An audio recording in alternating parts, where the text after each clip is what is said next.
Um, there's been a lot going on. The year is 2 days old. Um, 2 days old, right? It's on its, as a matter of fact, it's on its second day, right? It's not even 2 clear days yet, right? So, a day in in a number of hours, right? Maybe what, 13 hours or something like that. But either way,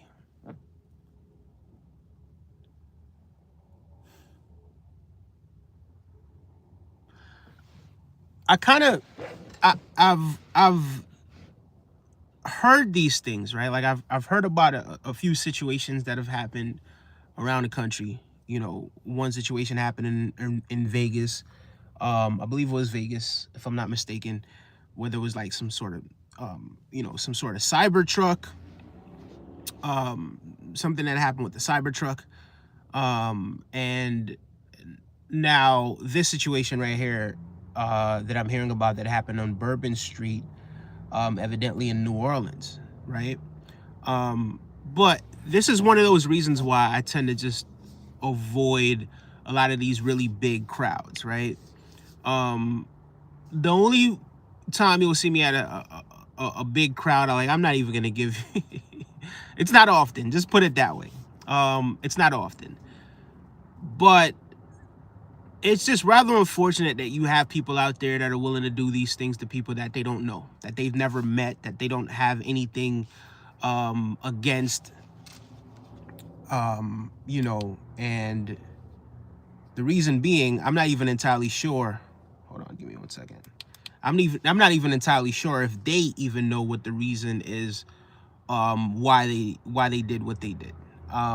These individuals, and I'm talking about all of them. I'm talking about the one on Bourbon Street, and I'm talking about the one in Vegas as well. Yeah, this is just absolutely ridiculous.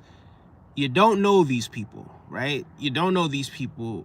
There's so many lives that you're affecting, um, by carrying out, what it is that transpired. Certain, like, I'm really trying to choose my words correctly while I'm explaining this, right? So please bear with me. But I'm gonna let the news kind of explain what it is that transpired, right? Because obviously they have some of the facts. They may be better equipped to explain it because they have the facts, or they have some of the facts, or they're able to kind of convey this better than I can at this moment. But I'm gonna just let's listen in on what transpired the other day. Good afternoon. We are starting with the very latest in the New Year's Day terror attack in New Orleans. 14 people were killed and dozens more were injured when police say 42-year-old Shamsuddin Jabbar drove into a crowd on Bourbon Street. In the last hour, authorities finished sharing a timeline and new details about the attack. Investigators say Jabbar had rented the pickup truck on December 30th in Houston through the vehicle sharing app Turo. On Tuesday evening, he drove from Houston to New Orleans while posting videos on social media proclaiming his support for ISIS. So I'm not entirely sure, because again, this is something that's it's sort of brand new to me. I didn't get the opportunity to really investigate this, or to do any amount of research on who this individual is, why this individual took it upon himself to carry out such a disgusting act against people that he had absolutely no idea who these people were, and just did something this senseless. So this guy, what's his name? Jabbar. I'm not even entirely sure what it is that his last name is. Evidently he resided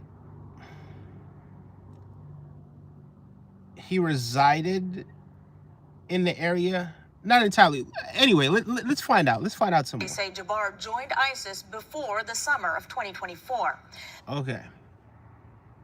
So he joined ISIS before 2024.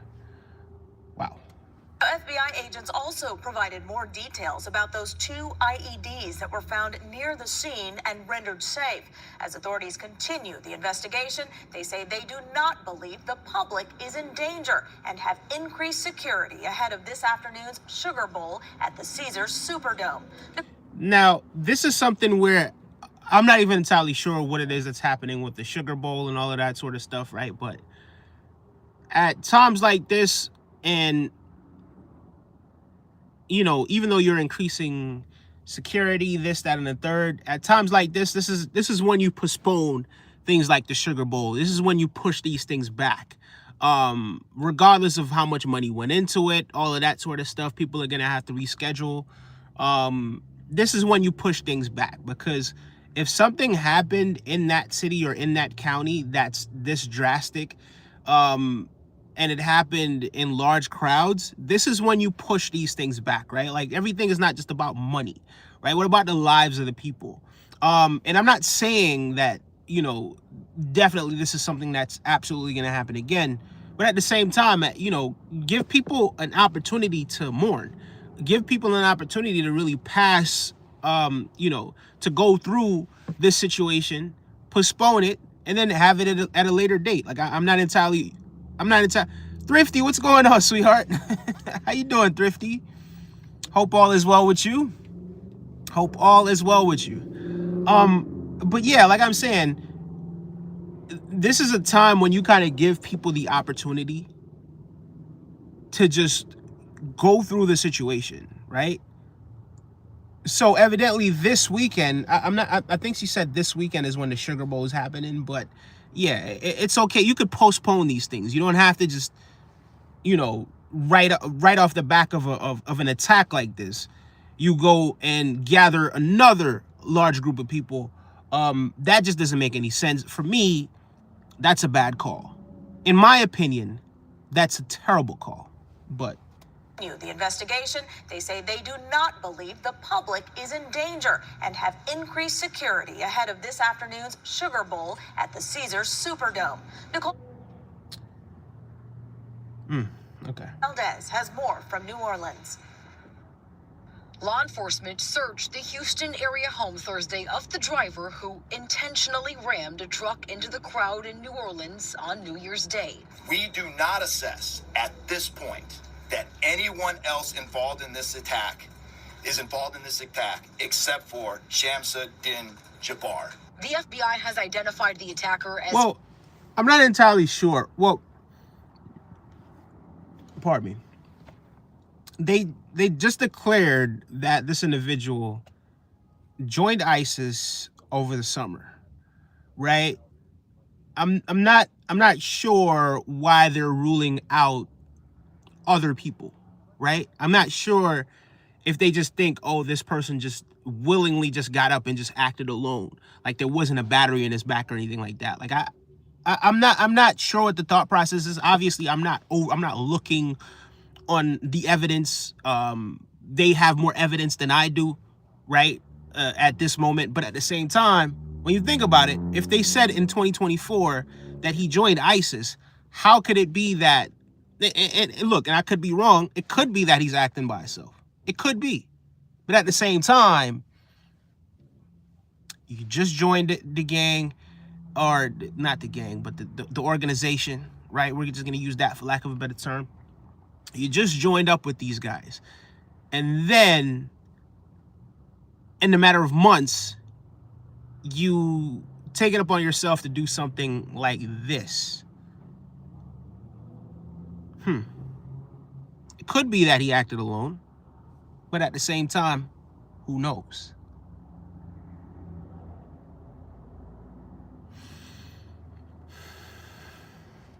Two-year-old Shams Else involved in this, we do not assess at this point that anyone else involved in this attack is involved in this attack except for Shamsuddin Jabbar. The FBI has identified the attacker as 42-year-old Shamsuddin Jabbar, a U.S. citizen and Army veteran. Court records show he was divorced 3 times in the past 13 years. The FBI says the killer had an ISIS flag attached to the truck. He posted several videos to an online platform. What does an ISIS flag even look like? I'm not even entirely sure what that. I didn't even know they had a flag, to be honest with you. Proclaiming his support for ISIS. Authorities say at least one suspected improvised explosive device and 2 guns were recovered at the scene. ARs and bombs and all that, man. But the aftermath was really what got me, like bodies all up and down the street. Among the victims killed were 28-year-old former Princeton University football star Tiger Besh and Reggie Hunter, a 37-year-old father of 2. This hurts. This. And see, this is the stuff that we're talking about, right? Like, this is not doing anything to further or to further your agenda with whatever organization that you joined up with. Like, you're targeting people that don't have anything to do with anything that you have going on. These people ain't even thinking about ISIS. They're not thinking about you. They don't give a damn. They're just going on about their life, right? And then here you have this complete idiot decided that he's going to drive through these people, right? And now you have a father, right? Kids are going to grow up without their parents. People are going to grow up without this or move on without the significant other, maybe the love of their life, right? This is affecting so many different people, parents, spouses, children, uncles, aunts, nephews. It's affecting so many different people. And it's like, bro, these people didn't do anything to you. They've done absolutely nothing to you. But you took it up on yourself to proceed to do an act like this. Absolutely despicable. No sympathy for him at all. Terrible. And we want as much justice for him as we possibly can get. New Orleans police say they are ramping up their security protocols after the city temporarily removed protective barriers designed to block traffic. We're going to harden the targets more by using heavier equipment to block these intersections. A cruiser had been positioned. So blocking the intersections, that's all fair and good, right? But if there's going to be another situation that's happening like this, they're probably not going to come in the same exact way like they came before, right? So, yeah, all right, cool. You set up your barricades or you set up your things to make it difficult for vehicles to come through. Fair enough. But at the same time, maybe this is a little bit too fresh for you to host a Sugar Bowl. Maybe wait. Maybe postpone it. Maybe move it backward. Maybe move it back a couple of weeks, right? The people who have to just understand that, hey, listen, we had a terror attack just happened the other day. We have to postpone this pending investigation, pending pending investigation, right? We have to investigate this. People need time to mourn. People need time to, identify their loved ones. People need time to, handle business. But here you are, fresh off the back of this, right? You're going to have the Sugar Bowl. Make it make sense. Is everything just about money? Is everything just about money? I don't get it. Bourbon Street, but the suspect sped around it, veering onto the sidewalk. Nicole Valdez, CBS News, New Orleans. And now locally, this video from Air 11 showing the North Harris County home where Shamsuddin Jabbar lived. Several law enforcement agencies, including the Harris County Sheriff's Office and the FBI, had blocked off the area. Harris County, go figure. Go figure. More than a day as that investigation continued. Our Julissa Garza is there live with what we've learned since authorities have now reopened that area. Julissa. Describe this as well, Reka, this morning we were not able to get to the street we're standing on, which is Crescent Peak. The reason being because authorities were still investigating. But at 7:50 this morning, FBI Houston and the Harris County Sheriff's Office completed conducting a court-authorized search here in the area. So Harris County, Houston, Harris County maybe is in Texas. And this situation happened in New Orleans. suspect lived. If you take a look over my shoulder, you can see that there are metal fences here, and even further back, there are more metal fences separating mobile homes. Again, one is where the suspect was living. Now, So he was living in mobile homes in Harris County, video of the Texas. suspect's home, according to a neighbor who lives right next door, you can see the metal that was outside leading to the suspect's home was torn down. And we did speak with his neighbor, who describes this community here as one that is religious. He says the suspect had been living here for just a little over a year, and he never showed any signs of radical behavior. He said he saw the suspect spend time here with his mother, and as you can imagine, the neighbor was shocked after hearing what happened in New Orleans. The neighbor did not want to show his face or be identified, but take a listen to how he describes the suspect. Calm, collect, don't talk much, very private person. Don't interrupt us. We don't interrupt him. So here's my thing. And again, I don't know this person. I don't know these people, right? So, but this is cryptic reasoning. So, we got to come up with some sort of thing. Like, what would possess a person who seemingly was a very calm person, right? Number one, to even join an organization that is trying to inflict pain and terror onto other people. That's number one. Number two, and then, his neighbor's describing him as somebody that was very peaceful, and he didn't use the term peaceful verbatim, but basically based on what it is that he was saying, he wouldn't interrupt you. He was quiet. He'd have his mother over, all of these nice things, right? That people tend to say about everyone that ends up in situations like this. You find out how good of a person they were, right? What would possess him to do something like this, right? So maybe let's say he really was who they describe him as, right? We don't have anything to go off because we don't know these individuals. What would possess him to get up, right? Leave Texas, in which I'm guessing this is where Harris County is because they didn't mention Houston, unless they have a Houston in Louisiana or New Orleans. You get up, you leave, and you go across state lines, and you carry out an attack like this. What would possess a peaceful, calm person to do that? And then here's the thing. Everyone has shadow aspects of themselves, right? But at the same time, it takes a very, very unique individual to completely annihilate their own conscience, right? And then go out and do something like this. So a person that is this quiet, is this nice, right? Is it that, the big dogs called up and they were like, hey, listen, we're going to need you to do this, this, this, and this for us. And if you don't do this, this, this, and this for us, then these are going to be the consequences of you disobeying us. Could it be something like that? Right? Personally, I feel like you're going to have to do a lot more thorough investigation before you arrive at the conclusion, because they're saying as of right now, and I get it, as of right now, they're saying that he carried out this act alone. Obviously, he was the only one in the truck, right? Evidently. He was the only one in the truck. But that doesn't mean that he just acted by himself. Right? It doesn't mean that. And of course, maybe sometimes you may have some triggers in life. Maybe you have some frustrations in life. Right? But that's not most people aren't going to get up and do this. So what's the reasoning behind it? What is the reason behind why he decided to take up this and decided to do this thing?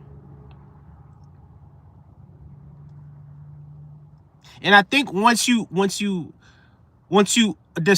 uncover the reason behind why he got up and did these things or did this act, that's when you're going to discover who else is involved in this situation.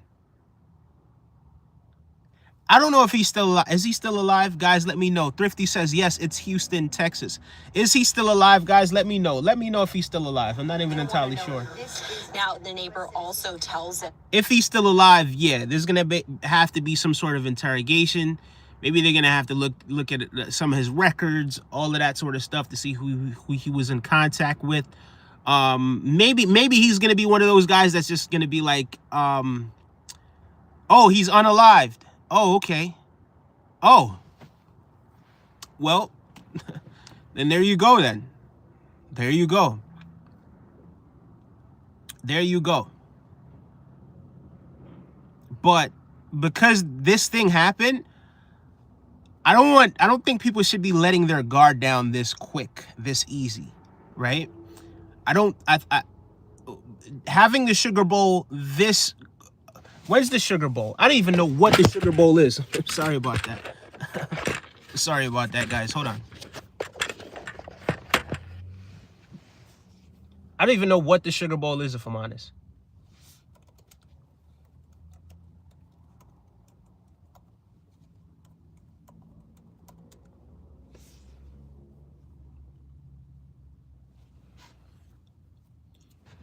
Sugar Bowl kicks off after New Orleans terror attack. So it already happened. Did it already happen? Yep, it's happening. It's happening. Yeah, so the terror attack happened yesterday, guys. It happened yesterday. And they're already gathering more people to have, a mass gathering of people to have, a sporting event. I don't understand that. And sure, it can happen and it could be successful, but at times like this, I think people should kind of just postpone these things, put it off a couple weeks, put it off a couple of days, right? Give people an opportunity to mourn, give people the opportunity to investigate, all of that sort of stuff before you proceed to do something like this. Profit over people. You're absolutely right about that, Thrifty. That's exactly what this is. Profit over people. End of the day, that's what it is. It's about money. It's about how much they could make. And you wonder why the world is exactly how it is right now. Because of things like this.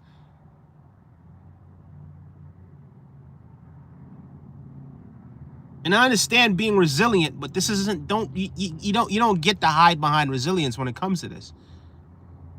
You don't get to hide behind that because you have to get to the bottom of this situation. And I'm not going to say pending the investigation, I'm not going to say you're going to get to the bottom of this within the matter of the next few weeks. But nah, give people the opportunity to mourn the situation. Investigate. Find out what it is that actually happened. Right? Get to the bottom of this situation first before you go and host another mass event. Sorry, guys. I am looking outside because I'm pulled up to the parking lot at Starbucks, and there's some activity happening around me. So you gotta, at all times, you gotta have your head on a swivel. But yeah, the Sugar Bowl actually did proceed to happen. The last time he... But yeah, that is rather unfortunate. Hold on. Let's... on Bourbon Street.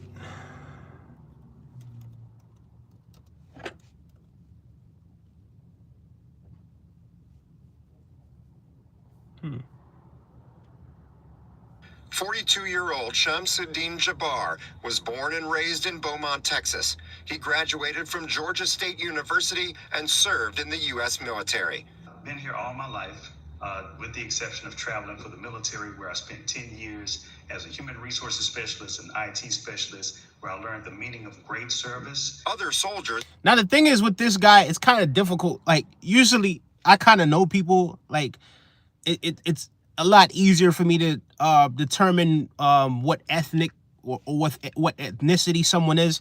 This guy, he sort of looks like he's black, but he also kind of looks like he's Arabic at the same time. But he doesn't look like an East African or like a Northern African sort of, like he, you know. So I'm not even entirely sure what his background is. If, you know, his name obviously is a Muslim name, but at the same time, I'm not entirely sure what his background is. Served with him as an IT specialist in the Army Signal Corps, say he was the top of his IT class at Fort Gordon, Georgia. I mean, from day one, you could tell that his knowledge in the IT field was better than everyone else's. Peter Heap served 6 years in the Louisiana National Guard and the last 18 years on active duty as an Army sergeant. He took an IT class with Jabbar in 2010, and for the next decade or more, they remained Facebook friends. I still thought that he was still a somewhat good guy. He was genuine, he was nice. In 2020... So everybody's saying how genuine and nice this guy was. Everybody's saying that he was a genuine and nice person. So what is it that happened to this genuinely nice person that made him go off the deep end and do something like this? What is it that happened? Something had to have happened, right? And now you can't put it past people having, you know, like a mental breakdown. Yeah, that could happen. But I think there's more to it than just meets the surface. I think a lot of people kind of just look at this at the surface level thinking, oh, yeah, he just acted alone. He got up and he just did it. No, I think that's a lazy analysis. I think that's the lazy way to kind of look at it, right? I think you got to do some more investigation before you arrive at that conclusion.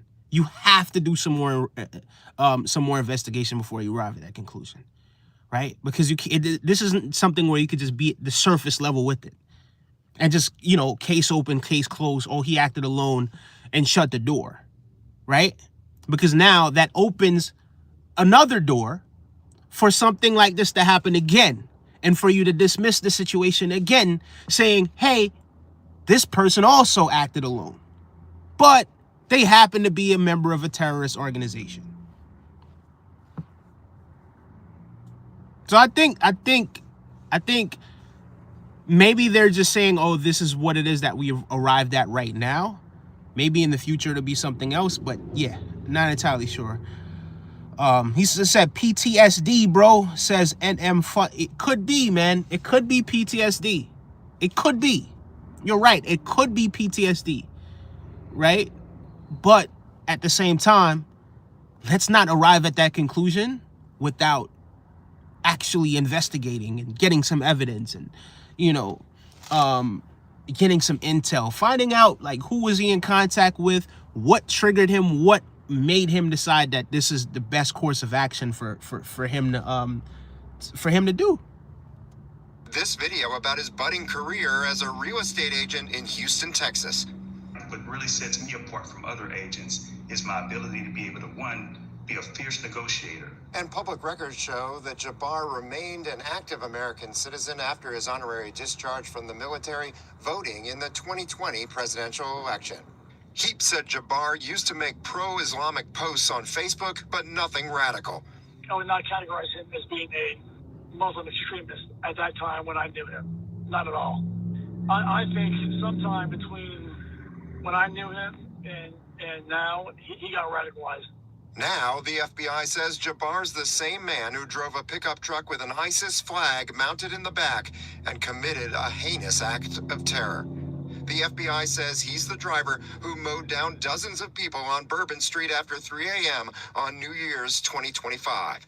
The same man in military gear who fired on officers and ended up here lying dead in the street like many of his alleged victims. The FBI in Houston and the Harris County Sheriff's Office later confirmed taking action at a cluster of trailer homes at the corner of Crescent Peak Drive and Hugh Road, the same intersection where public records show Jabbar's last known address.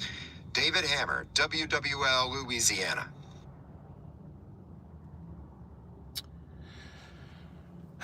Yeah, man. I don't know what to say. It could be PTSD. But yeah, this guy, get out of here. Yes, he might have been impacted by his military service. Yeah, it could be one of those things because they said that he was discharged from the military. So maybe this is something where, you know, he just wanted to be a part of something. And look, I told you guys before, this is one of the reasons why I'm not religious. You understand what I'm saying? I'm not, you know, I don't join any of these sort of I want to say organizations or whatever, but I guess you know, ISIS would be some sort of an organization. But just the extremism behind it, right? Like, what would possess you to do something like this? And that's I get it. Listen, everyone has a dark side to them. I get it. But at the same time, even at your darkest, you're not thinking about doing something, especially the people that have done absolutely nothing to you, right? So what will possess you to do that? And I don't know, man. I think a lot of times the spiritual diet, the things that we consume, the things that we listen to, the things that we play in our head over and over and over and over again, like, these things have an effect on how you go on about your day-to-day life. Like, it does. And if in your head these things are okay, I don't know, man. I think you may need some help. But I don't believe that he acted alone. I don't think that this is something where he just, you know, it may seem like he acted alone, but I just don't think this is something where he just acted alone. I don't. Honestly, I don't. I think there's a reason behind it. Anyways, let me know what you guys think is the reason behind it.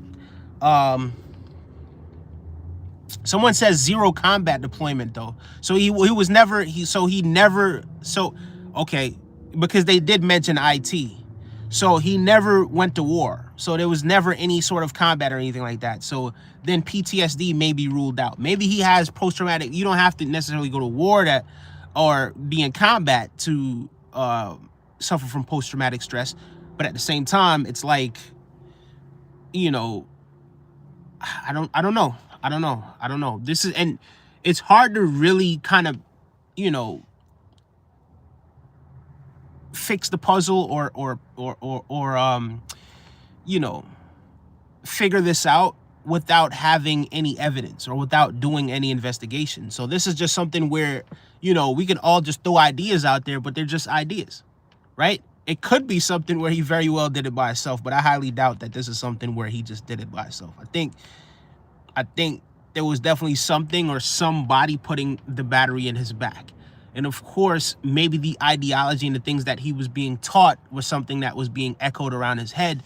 But look, I'm sure, you know, there may have been a conversation recently that he had with someone that, you know, made him do that. Like, the dude had the ISIS flag in the back of his truck when he carried out the attack. So obviously he carried out the attack in the name of his group. So then why would you rule out that this was something having to do with the group at large? I just don't understand that. And I don't want to dehumanize anyone. But this act, this thing that was carried out, we just got to call it what it is. It's an act of terror. I mean, what else could it be?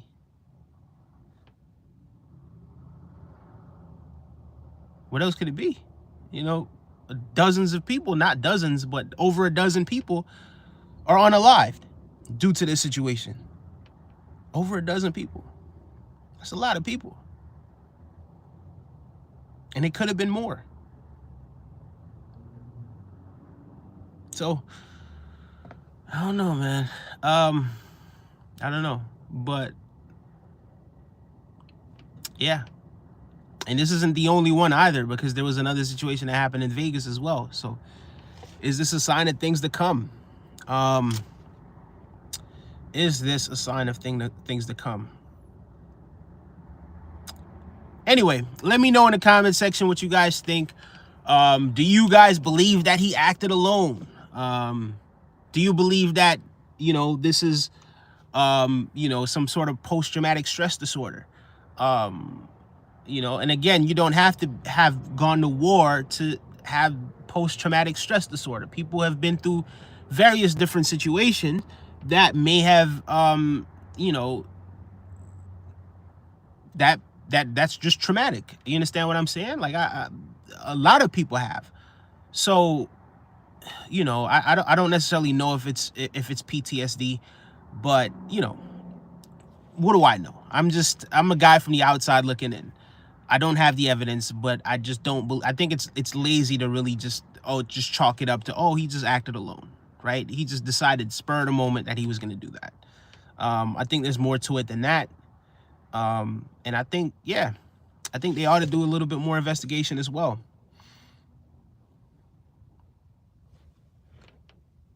Okay. A lot of service members are also SA during their...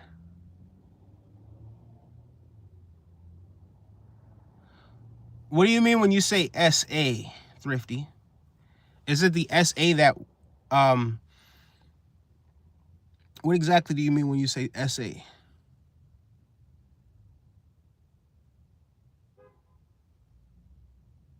I'm going to end this here soon because I got to go. I had a few things that I need to do. But I am at Starbucks, so I might just pick up something to drink, like a chai latte or something like that. And then just keep it pushing. Oh, okay. Really? A lot? Wow. Wow. Wow. Well, wow.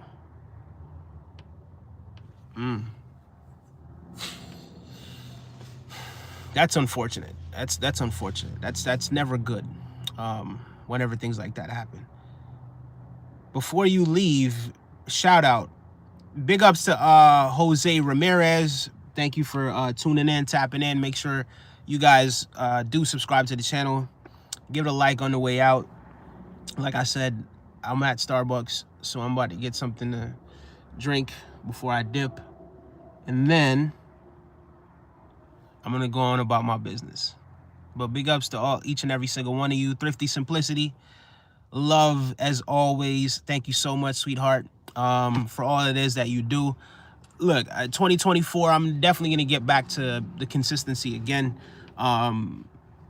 You know, election time consistency probably is a little bit extreme, but for sure, I'm going to try to at least stream 4 times a week at the minimum. 4 times a week. I think that's yeah, that's not a bad number to start with. So 4 times a week. I mean, during the election time, look, we were sometimes with 4 times a day. I kid you not. But yeah, you know, I'll see you guys soon. Be on the lookout. Maybe I will do a stream later on at midnight, right? So I could be back at midnight, depending on how I feel, because by the time I get home, sometimes I do be a little bit tired and stuff like that. So yeah, but again, Happy New Year to you as well, Thrifty. And I'm wishing you guys a prosperous new year. I hope all of your dreams come true this year. And you know, we can all have expectations, but at the same time, we also got to put in the work, you know, come into alignment with the moment, put in the work, and accomplish those things that we set out to accomplish. Big ups to all of you. I need the Jack Gulf Jenna Talia sweater. What are you talking about? I know what that is. Do you know where I can find Jack Gulf? Oh, okay. No. No. I see what you're trying to do there, but yeah, it's not gonna work. Yeah, no. Have a good one, guys. Take care. Like and subscribe. Bye-bye.